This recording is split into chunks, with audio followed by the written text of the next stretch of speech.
Bonjour, je m'appelle Sonia Dumais et je suis l'agente au prêt pour le Musée des beaux-arts du Canada. Je me nomme Gabriel Jones et je suis technicien en installation pour le Musée des beaux-arts du Canada.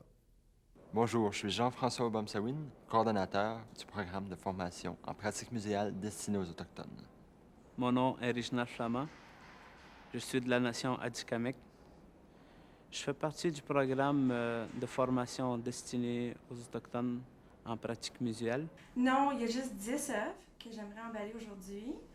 C'est les Gershon Iskowitz pour l'exposition Memories and Testimonies. Ce qui arrive pour les prêts, on reçoit une demande de prêt et puis la demande est acheminée à notre département, le département de la gestion des collections. Et puis ce qu'on fait, c'est on entre les données dans les systèmes et puis en réalité, c'est vraiment de s'occuper que tout soit fait, chaque étape soit faite, donc la restauration si nécessaire, l'encadrement, l'emballage, etc. Donc c'est vraiment les étapes qu'on fait avant que le prêt sorte. On est les techniciens pour tout le monde. Donc, les curateurs, les restaurateurs, les recherchistes, n'importe qui d'autre, les designers, n'importe qui d'autre qui ont affaire avec la galerie. Donc, s'il y a quelque chose qui prend une œuvre, on est là-dedans. C'est toute une urgence, chaque jour, là. Puis, il y en a des jours comme aujourd'hui, puis on a 50 demandes par jour. C'est difficile. Ça fait une journée remplie. Depuis que je suis très jeune, j'ai rêvé de travailler dans un musée. Et voilà, finalement, c'est ma passion, c'est que j'aime ce que j'aime faire. C'est vraiment... je me sens très bien ici. Et c'est quelle pièce tu vas aller chercher? Ça, c'est Bertram Booker? Non. Pour moi, me trouver ici à chaque jour, de découvrir quelque chose de nouveau, un artiste nouveau que je ne connaissais pas, une œuvre que j'ai jamais vue, c'est très excitant.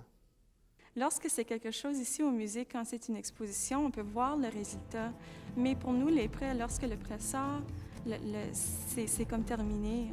Il n'y a rien de voir, on ne voit pas l'exposition habituellement. C'est comme on lance ça dans le monde, puis on ne le voit pas, on ne voit pas le résultat. Alors c'est un peu, des fois, c'est triste, mais j'aime les étapes, j'aime le projet, j'aime le fait que je travaille avec beaucoup de gens.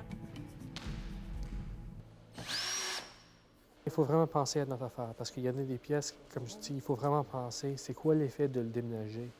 On a des pièces qui sont extrêmement fragiles. Si on les pousse de la mauvaise façon, ils vont tomber en morceaux.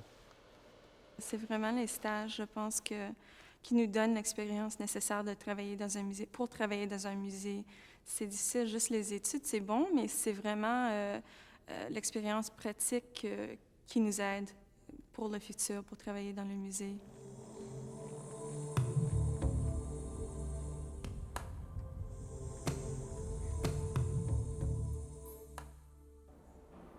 Le but du programme, c'est de permettre à des gens autochtones d'avoir une formation pratique en muséologie. Donc, vraiment de pouvoir partager des connaissances avec des gens qui travaillent au musée, dans les différents domaines, que ce soit dans la conservation, dans la gestion des collections, dans la bibliothéconomie, dans l'interprétation, qui est un autre facteur très important, dans la production d'expositions. Donc, d'aller chercher des expériences enrichissantes, concrètes, qui pourront être réutilisées par la suite dans leur milieu local, dans leur musée qu'ils vont créer, dans les centres culturels qui vont être préparés par ces gens-là. Ce qui m'intéresse, c'est connaître mon histoire. Je le connais déjà, mon histoire à moi. Mais je voulais connaître aussi l'histoire des autres peuples autochtones qui existent au Canada. Puis aussi de faire connaître ma nation. Et c'est ça qui m'a poussé à venir ici. Le canot, elle est vraiment faite pour une famille. La famille, quand il y a une famille à l'intérieur, il y a toujours la madame qui est en avant. J'ai été participant, donc je sais c'est quand les périodes plus difficiles dans l'année. Je sais quand on pourrait avoir besoin de plus de motivation, de ma présence, comment bien orienter les participants dans le programme dès le départ pour s'assurer qu'eux soient confortables dans le programme pour qu'ils puissent vraiment apprendre et prendre avantage des 8 mois qui sont ici dans la région. On m'a proposé de faire un programme éducatif sur les jeux traditionnels autochtones. J'ai fait des recherches, puis on m'a proposé de développer la double balle. Et en faisant mes recherches, j'ai lu beaucoup. Et je suis tombé dans la double balle, puis j'aimais beaucoup ça, l'aspect culturel des autres peuples. Notre histoire, c'est nous. Donc, si on n'a pas des techniciens en muséologie qui sont en mesure de clairement identifier qui nous sommes, à l'aide du patrimoine culturel dont on a, que ce soit dans les archives, dans les musées, dans les centres culturels, c'est très important d'avoir des gens qui ont la connaissance pour pouvoir prendre bien soin de nos pièces, de pouvoir les préserver pour les générations à venir.